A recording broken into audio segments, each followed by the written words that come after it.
Election day is upon us. On this episode, find out how the Johnson County Election Office is preparing for the day. Also, meet your election commissioner. Whether you live in or just love Johnson County, Kansas, JoCo on the Go has everything Johnson County. Here's what's happening and what's coming up in the community you call home. Thanks for joining us for JoCo on the Go. I'm your host, Teresa Freed, a Johnson County resident and employee of Johnson County government. Although elections don't happen every day, the Johnson County Election Office is busy all year long, gearing up to make sure you can cast your vote quickly and safely. Here with more on that is Johnson County Election Commissioner Fred Sherman. Thank you for being here. Good day. Good to see you. So first off, last year was a little bit of a different year, obviously, with the pandemic. So we had, you were in kind of a supporting role, is that right? And can you talk about how that's kind of changed this year? What's Sure. the difference? Yeah, no problem. So I've worked in local government my entire professional career, but I started at the election office in March of 2020.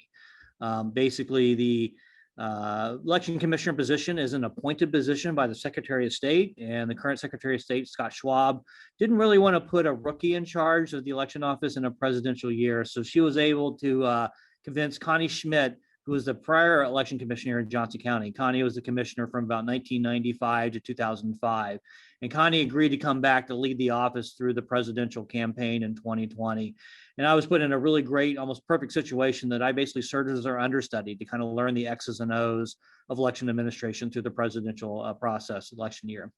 Connie stepped down as election commissioner in late January of this year of 2021, at which time I was then appointed as the election commissioner for Johnson County. Okay, so some pretty valuable time learning under her, and then also being able to take the reins. So can you talk about kind of what that transition looked like? What are some of the things that you've done since taking the full role? Well, in terms of being the election commissioner, basically you're like captain of the ship and you're in charge of all the things, but we still have a lot of staff doing a lot of the bits and pieces and a lot of moving parts of it.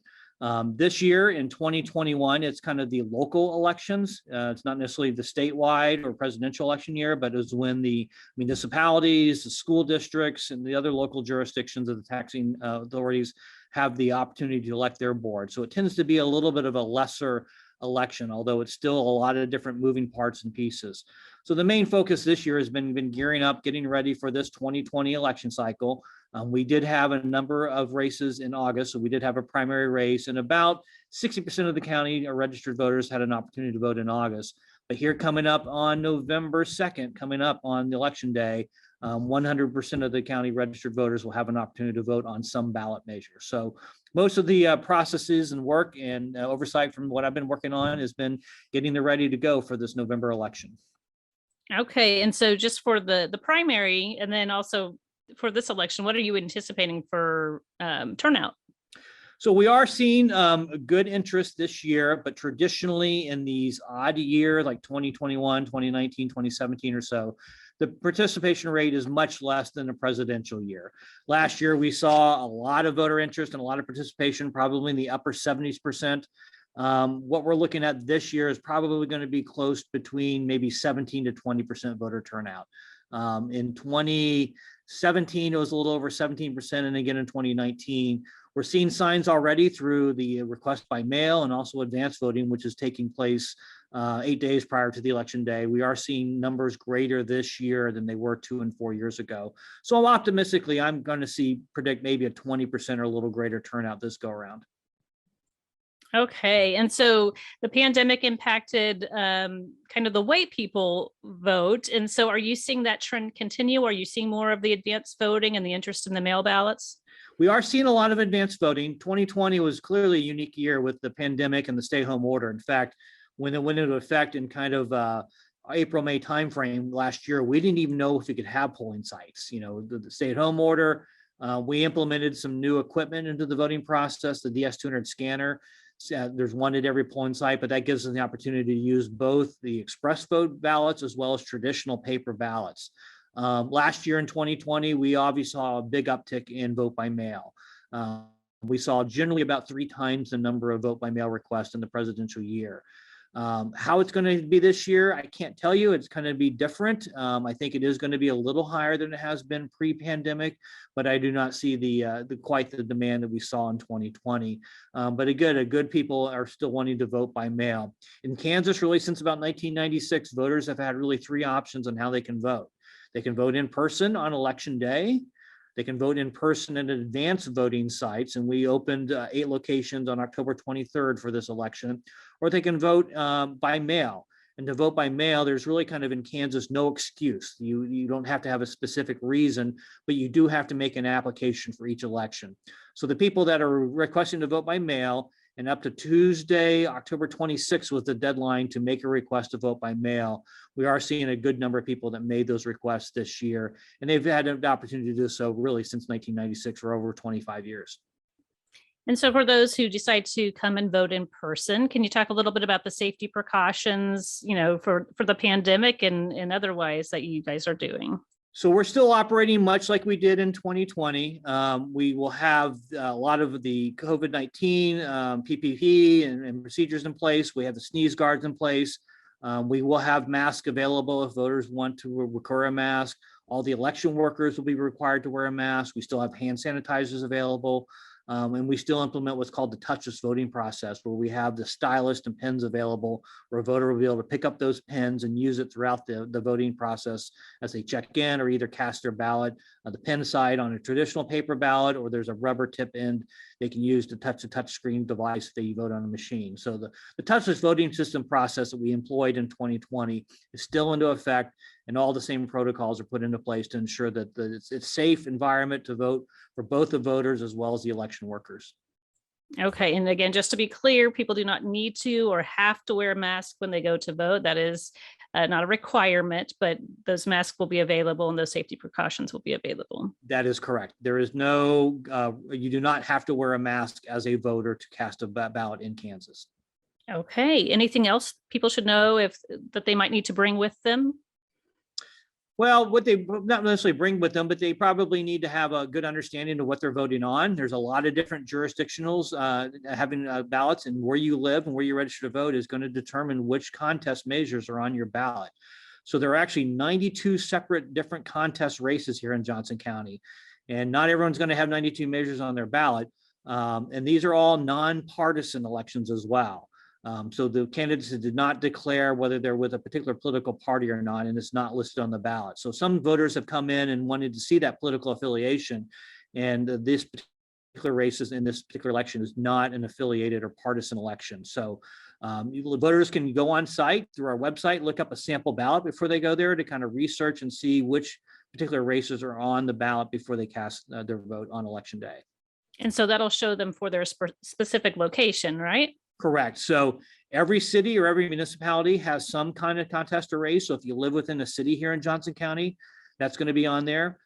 Every voter will have a vote on the Johnson County Community College Trustees Board. That's a countywide race. There's 4 open slots.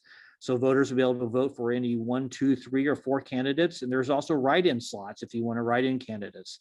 The school districts, again, there are 7 different school districts here in Johnson County. So depending on where you live, you'll be able to vote on different school district memberships.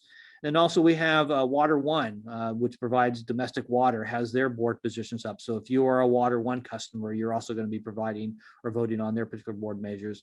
And we actually have 2 what's called drainage districts. There's 2 small areas, one in the Merriam area and the other kind of in the Northwest Shawnee area, the Monticello. So if you reside in those, you're voting on drainage districts measures. So again, kind of a long list of candidates, and sometimes people are not familiar with all those different jurisdictions and people running. So encourage voters to go online, look up their particular sample ballot, and they can research the particular candidates on their own before they actually vote on election day. Okay, so in addition to the candidates, are there specific issues or questions that are also on the ballot this time? There are no questions on this particular ballot. These are all candidate driven based off of the local jurisdiction. So it's just basically you're voting for people and not any questions on this particular election. The next question is one that can vary. I know if there are technical difficulties or some sort of issues, but can you kind of talk about what the goal is in terms of when can people expect those results and where do they go to check them out?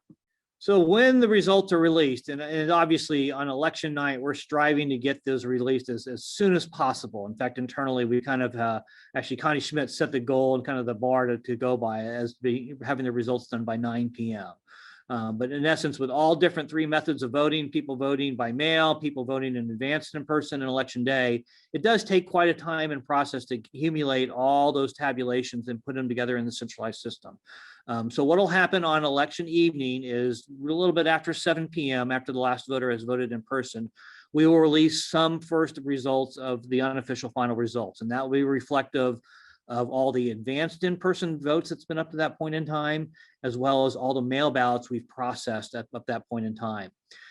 Then on election night after 7 p.m., the actual USB drives or the tabulation results from the individual polling sites are coming back to the election office, and we have to load them in. We'll have 151 polling locations for this November election. So once all those USB drives from the individual scanners are back and we can tabulate them, then we'll release the final unofficial final results on election night. We've had a great run the last few elections. We've had them done well before 9 p.m. Knock on wood, we're going to keep that going. But again, we want to make sure they're done accurately and securely. We're not going to make time the only measure, but we are striving to have them done in the early evening. Our goal is by 9 p.m. on election night to have those unofficial final results.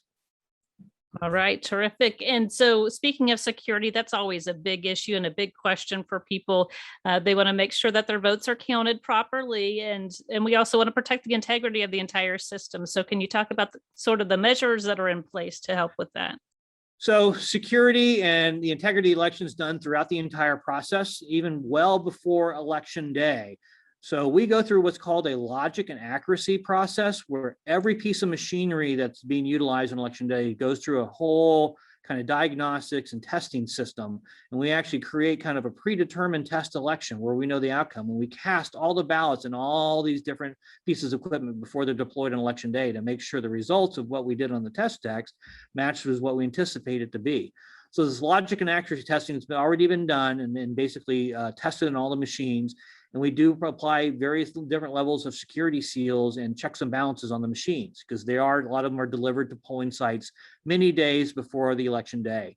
When our election workers show up to a polling site election morning, they go through a process. In fact, it's a team of 2 people that will verify all the security seals to make sure those machines have not been tampered with or altered on election day.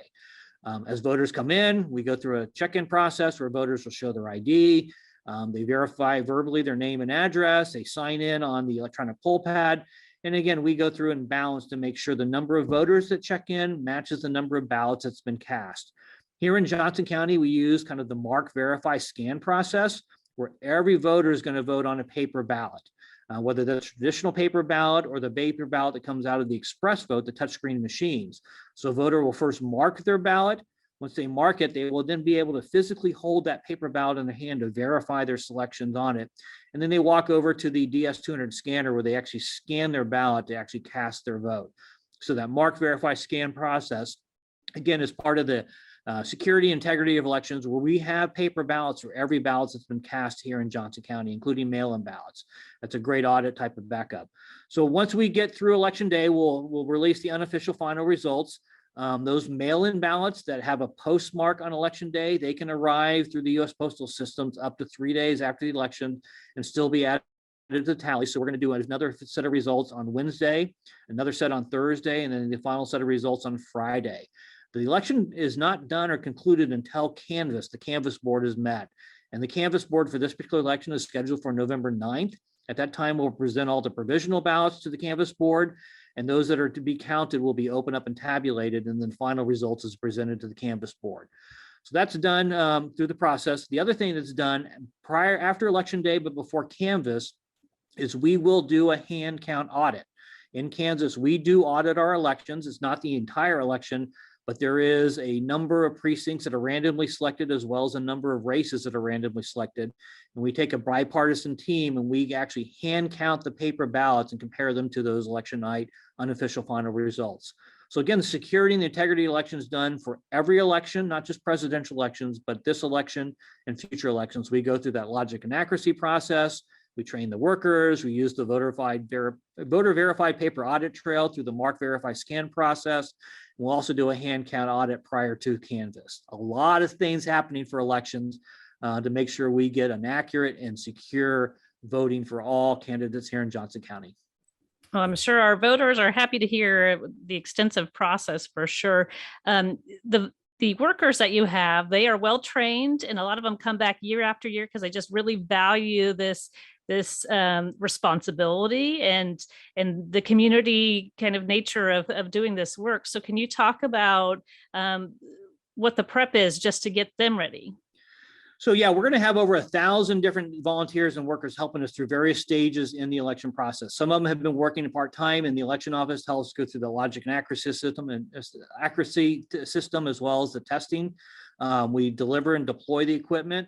We have people here helping us train additional workers, but every election worker is required to go through some level of training before working on election day. We, through the COVID environment, have been deployed a lot of online training platforms, but we're still requiring most every election worker to come in. We're doing it here in the administration building of the county and kind of getting their hands-on practice with equipment, because we realize they don't do this every day. We basically have 2 elections a year, and some people only work a few days a year. So they are going through a process of preparing, getting prepared, practicing through the process, and setting it up for election day. But we could not pull off successful elections without the wonderful crew of election workers we have here in Johnson County. Definitely. And so I know that I got my postcard in the mail that tells me exactly where I need to go on election day. And so if people can't find that, they don't know where they're supposed to go. I know you talked about the website's great for getting that sample ballot. Is that information also available? Yeah, so a voter can also look like where they need to go on election day. So voters can vote in advance at any one of our 8 advanced sites, but on election day, on that Tuesday, we are still a precinct-based voting situation here in Johnson County. So voters do need to go to their designated polling site. And again, 151 polling sites on election day. Information cards are mailed to every registered voter. Again, they can go on the website to look up through the voter view or their specific voting location. All right, perfect. Anything else that voters need to know about this year's election? You know, all elections matter, and I think the local elections really matter because those are the people that are going to make probably the biggest decisions that have the biggest impact locally, whether it's through land use and development issues, whether it's through policies of the school districts and those kind of things, the water district in terms of how they provide drinkable water. I think these really things matter and are seen on a daily basis. So all elections matter, but local elections really matter because I think you're going to see the fruits of the labor of the people that are elected and the leadership of that aspect of it. So do go vote. We encourage you to vote. Unfortunately, again, only about 20% of the registered voters typically will turn out for this election. So those are the folks choosing your leaders this go around. All right. Well, great information. Thank you so much for joining us today. I think that was an excellent preview to this election day, and we look forward to having a successful election day that will provide us some quick results, and hopefully there are no technical issues, right? Knock on wood. We're also helpful for good vote as well. Thank you much. All right. Thank you. And thanks for listening. You just heard JoCo on the go. Join us next time for more Everything Johnson County. Have a topic you want to discuss? We want to hear from you. Follow us on Facebook and Twitter at JoCoGov. For more on this podcast, visit jocogov.org/podcast. Thanks for listening.